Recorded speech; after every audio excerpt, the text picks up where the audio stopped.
নমস্কার বন্ধুরা, গল্প পাঠের আসরে আমার আজকের গল্প বিভূতিভূষণ বন্দ্যোপাধ্যায়ের পথিকের বন্ধু। আমি গল্প পাঠে নীলাঞ্জনা এবং সাথে রয়েছে সায়ন্তনী। মহকুমা টাউন থেকে বেরোলাম যখন, তখনই বেলা যায়। কলকাতা থেকে আসছিলাম বরিশাল এক্সপ্রেসে। বারাসাত স্টেশনে নিতান্ত অকারণে, অবশ্য যাত্রীদের ব্যাখ্যা অনুযায়ী, উক্ত বরিশাল এক্সপ্রেস 40 মিনিট কেন যে দাঁড়িয়ে রইল দারু ব্রহ্মবৎ অনড় অবস্থায়, তা কেউ বলতে পারলে না। গন্তব্যস্থান বনগাঁয়ে পৌঁছে দেখি রানাঘাট লাইনের গাড়ি চলে গিয়েছে। বেলার দিকে চাইলাম, বেশ উঁচুতেই সূর্যদেব। লিচুতলা ক্লাবে খানিকটা বসে আড্ডা দিয়ে চা খেয়ে ধীরে সুস্থে হেঁটে গেলেও এই 5 মাইল পথ সন্ধ্যার আগেই অতিক্রম করতে পারা কঠিন হবে না। রামবাবু, শ্যামবাবু, যদু ও মধুবাবু সবাই বেলা 5টার সময় ক্লাবে বসে গল্প করছিলেন। আমায় দেখে বললেন, আরে এই যে বিভূতি, এ সময় কোত্থেকে? কলকাতা থেকে। বাড়ি যাবে? ট্রেনে গেলে না? ট্রেনটা ফেল হয়ে গেল। Barishal express 40 minute late. এসো, খুব ভালো হয়েছে এক্সপ্রেস লেট হয়ে। বসো, চা খাও। তারপর গল্প গুজবে যার 12 আনা পরনিন্দা। সময় হু হু করে কেটে গিয়ে কখন যে গোধূলির পূর্ব মুহূর্ত উপস্থিত হয়েছে তা কিছু বলতে পারিনি। যেতে হবে এখনো অনেকটা রাস্তা, আর দেরি করলে পথেই অন্ধকার হয়ে যাবে। বৃষ্টিও আসতে পারে, কারণ বর্ষাকাল, শ্রাবণ মাস। বড় রাস্তায় উঠে সত্যিই দেখলাম, আড্ডা দিতে গিয়ে সময়ের আন্দাজ বুঝতে পারিনি। তাড়াতাড়ি হাঁটতে লাগলাম। পশ্চিম আকাশে মেঘ করে আসছে। চাপা বেড়ে ছাড়িয়েছি। রাস্তায় জনমানব নেই। পথের দুপাশে ঘন জঙ্গলে পটপটি ফুল ফুটেছে। গন্ধ ভেসে আসছে জোলো বাতাসে। শেয়াল খসখস শব্দ করে চলে গেল পাতার উপর দিয়ে। বিলেতি চরকা গাছের ডাল বেয়ে ঝুলে পড়েছে মাকাললতা। কলকাতা থেকে হঠাৎ এসে বেশ লাগছে এই নির্জনতা। চাপা বেড়ে পোল ছাড়িয়ে কিছু দূর গিয়েছি। এমন সময় দেখি একটি লোক কাঁধে বাঁক নিয়ে আমার আগে আগে যাচ্ছে। আমার পায়ের শব্দে সে চমকে পিছন ফিরে আমার দিকে চাইল। ওকে পথে একা দেখে একটু আশ্চর্য হয়েছি। এ বনপথে এই সময় কেউ একা বড় একটা যায় না। বললাম, কোথায় যাবি?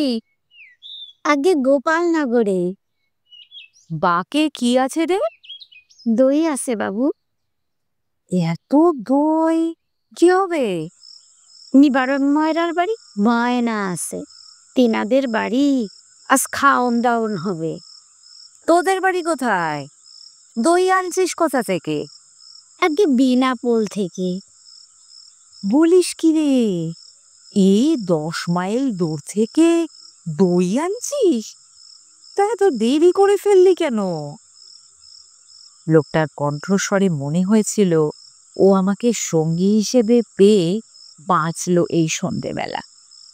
একা যেতে ও নিশ্চয়ই ভয় করছিল।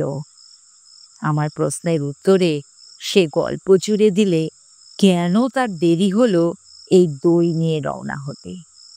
ওদের একটা গরু হারিয়ে গিয়েছিল আজ 5 দিন। খুঁজে খুঁজে হয়রান হয়ে গিয়েছিল। আজ দুপুরের পর হিজলতলার বাওরে সেই গরুকে চড়তে দেখা গেল। তারপর ওরা দল বেঁধে বেরুলো গরু আনতে। গিয়ে দেখে বাওরের ধারে একটা লোক বসে আছে। তার কাছেই ৬টা গরু একসঙ্গে চড়ছে। সবগুলোই বিভিন্ন গ্রামের হারানো গরু। ক্রমে জানা গেল লোকটা তো ওদের দেখেই তো ইত্যাদি। এবার বেশ সন্ধে হয়ে এসছে। বাঁশ আম্বনের ভেতরে ভেতরে ঘুলঘুলি অন্ধকার। সামনে একখানা শুকনো কাঠ উঁচু চটকা গাছের মাথা থেকে ভেঙে পড়তেই ও চমকে উঠে বললে, ও কি? আমি হাসি চেপে বললাম, চটকা গাছের ডাল। লোকটা আশ্বস্ত হয়ে বললে, ও, তোমার নাম কি? আগে নিধিরাম, বাড়ি? কটক জেলা। সত্যি? তুমি তো বেশ বাঙালির মতো কথাবার্তা বলছো। তা হবে না বাবু, বেনফলের কাছে কাসুন্দিয়াতে আমার 15 বছর কেটে গেল। ওখানে আমার গরুর বাথান, 20টা গাই গরু, 15-16টা বকনা বাছুর, মস্ত বাথান। রোজ 8 মণ দুধ হয়।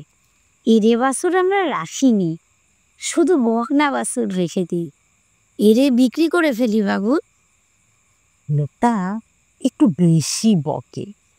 আমাকে পেয়ে ওর বকুনি আর থামতে চায় না। একা যাচ্ছিল, আমায় পেয়ে ও ভারী খুশি হয়েছে। ভরসা পেয়েছে এই সন্ধেবেলা। বললে, মিষ্টি আর হলো না বাবু, কি বলেন? সেই রকমই তো দেখছি। এবার বড় দুবছর। আমন ধানের রোয়া হলো কই? বীজ পাতা ছিল 2 গাঁঠা ঘুমে, সে বীজ লালচে হয়ে আসছে। ওই দেখো কেমন মিক করে আসছিল, আবার ফর্সা হয়ে এলো। এবার আমাদের এদিকে খুব কম বৃষ্টি হয়েছে, আমন ধানের রোয়াই হয়নি। চাষা মহলে একেবারে হাহাকার পড়ে গিয়েছে। ধানের দর ছিল 4 টাকা মণ, এখন উঠেছে 7.5 টাকা মণ। গরিব দুঃখী লোকেরা এর মধ্যে উপোস শুরু করে দিয়েছে। আমায় আবার বললে, গরুগুলো অনেক কষ্ট করে মানুষ করা, এবার বিচুলির অভাবে মারা পড়বে দাদু। কাঁচা ঘাস কেটে খাওয়াবে। বর্ষাকালে কোনো গরু বিচুলি খায়? সবাই কাঁচা ঘাস খেয়ে বাঁচে। বেদনা নদীর ধারে আগে কত কাঁচা ঘাস পাওয়া যেত, এখন সব আটি বেঁধে এনে বনগা শহরে বিক্রি করে। শহরে বাবুরা 4 আনা 14 পয়সা 1 আটি কিনছে। আমাদের গরুর ঘাস নিয়েই তো মুশকিল। ওটা কি বাবু? এইবার লোকটা চমকে উঠে যেন আমার গা ঘেঁষে এসে থমকে দাঁড়ালো। আমি বললাম, কই, কি? ওই ওই যে সাদা মতো। চেয়ে দেখলাম কিছুই না। মাকাললতার মোটা সাদা লতা গাছের ডাল থেকে ঝুলে দুলছে অন্ধকারে। লোকটা দেখছি বিষম ভীতু। হঠাৎ আমার মনে একটা দুষ্ট বুদ্ধি জাগলো। আমায়ও বললে, বাবু আপনি কোথায় যাবে? আমি একটু এগিয়ে ডান দিকের রাস্তায় নেমে যাব, ওখানেই আমার গাছ। গোপালনগর এখান থেকে কত দূরে? তা 1.5 মাইল। পথে কোনো ভয় টয় নেই তো? আমি জোরে ঘাড় নেড়ে বললাম, না, ভয় কিসে? এই অঞ্চলে বাঘ টাঘ নেই, বুনো শুয়োরও নেই। সে বললে, আমি বাঘের কথা বলিনি বাবুর, বলি এই সন্ধ্যাবেলা আমার নাম করতে নেই, সে বাদে। ও, ভূত প্রেতে? ও নাম করবেন না সন্ধ্যাবেলা।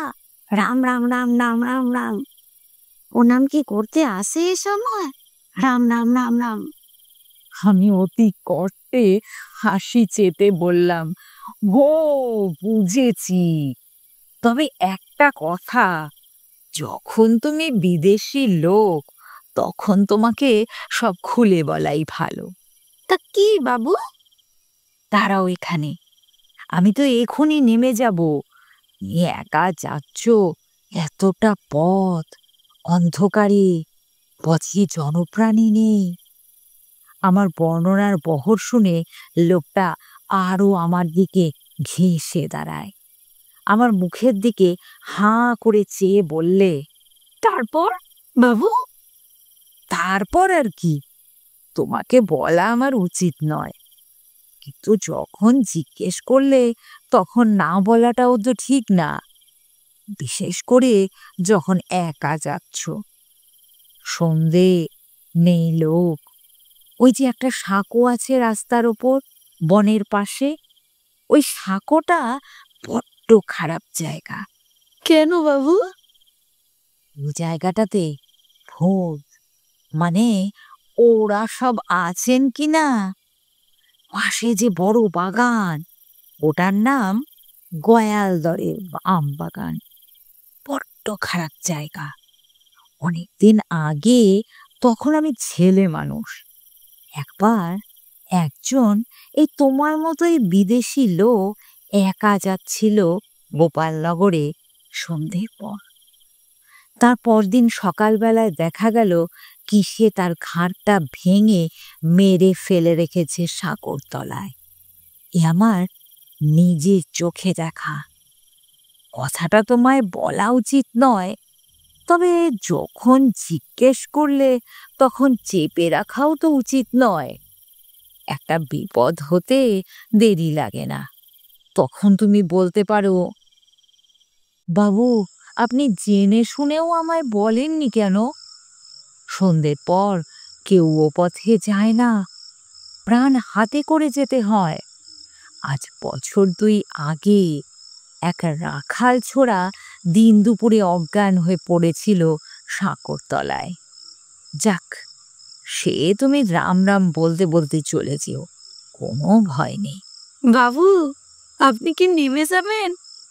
হ্যাঁ, আগে আমার গায়ের রাস্তা নেমে গেল, আমি এবার চলে যাব। তাই তো বাবু, একা আমি কি করে যাব? রাখে কেষ্ট, মারে কে? মারে কেষ্ট, রাখে কে? কপালে মৃত্যু থাকলে কেউ সামলাতে পারবে না, না থাকলে কেউ মারতেও পারে না। রাম রাম বলতে বলতে চলে যাও। দাঁড়াও, আজ আবার তিথিটা কি? চতুর্দশী। তিথিটা ভালো নয়। অমাবস্যে, চতুর্দশী, প্রতিপদ, এই তিথিগুলো বড্ড খারাপ। কেন কেন বাবু? সে আর তোমাকে বলে কি হবে? তুমি সন্ধ্যের অন্ধকারে একা রাস্তার উপর, যেতে হবে এখনো তোমায় এক ক্রোশ পথ। ক্রমশ ফুটফুটে অন্ধকার হয়ে আসছে। তবে তোমায় বলা আমার উচিত, বিদেশি লোক, তোমায় সব কথা খুলে না বলাটাও ঠিক নয়।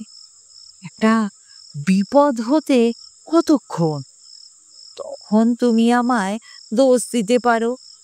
এইসব তিথিতেই ভূত, প্রেত, পিশাচ, ব্রহ্মদূতী। লোকটা হেসে উঠল।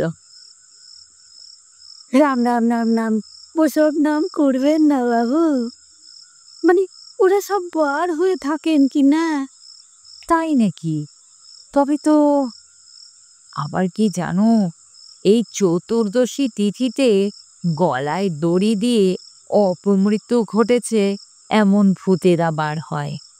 আমি একবার বড় বিপদে পড়েছিলাম। লোকটা আড়ষ্ট সুরে বললে, কি বাবু? একটা শ্মশানের ধার দিয়ে সেবার যাচ্ছিলাম, সেও এই ভূত চতুর্দশী তিথি।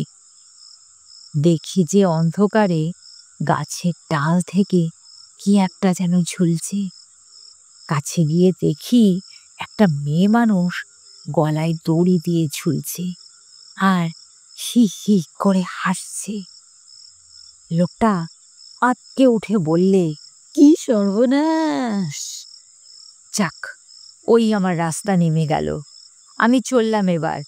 যাও তুমি, একটু সাবধানে যাও, সাবধানের মার নেই। কথা শেষ না করে আমি আমাদের গ্রামের পথে নেমে পড়লাম। ও কাঁদো কাঁদো সুরে বললে, বাবু, আমাকে একটু এগিয়ে দিয়ে সাঁকোটা পার করে দেন যদি। আমি শিউরে উঠে, আমি? আমার কম্য নয়, আমাকে তারপর এগিয়ে দেবে কে? বাবারে, প্রাণ হাতে করে যাওয়া ওসব জায়গায়, একে আজ ভোট চতুর্দশী। রাম রাম রাম রাম রাম রাম রাম রাম। তুমি চলে যাও একটু জোর পায়ে, আবার রাস্তাও তো কম নয়, তোমাকে যেতেও হবে 1 মাইল 1.5 মাইল রাস্তা, আর এই অন্ধকার। আচ্ছা চলি, তুমি বিদেশি লোক, জিজ্ঞেস করলে তাই এত কথা বলা, নইলে কি দরকার? আমাদের রাস্তায় নেমে কয়েক পা মাত্র এগিয়েছি, লোকটা দেখে ডাকছে, বাবু, বাবু, একটা কথা শুনুন। ও বাবু। পিছন ফিরে দেখি কাঁধের বাঁকটা একটা শিশু গাছের তলায় নামিয়ে দাঁড়িয়েছে। বললাম, কি? তো এগুলো নিয়ে এখন আমি কি করি বাবু, কোন দেখি। কি আর করবে, বায়না রয়েছে 1 মুঠো টাকা, দিয়ে এসো। রাত হয়ে গিয়েছে, ওদের খাওয়ানো দাওয়ানোর সময় হলো, রাম বলে এগিয়ে পড়ো, সাবধানে যেও। আর কোনো কথা না বলে আমি হন হন করে হাঁটতে আরম্ভ করলুম। ও শুনলুম আবার ডাকছে, ও বাবু, ও বাবু, শুনে যান একটা কথা, ও বাবু। দূর থেকে ওর গলার সুরটা যেন আর্তনাদের মতো শোনাচ্ছিল।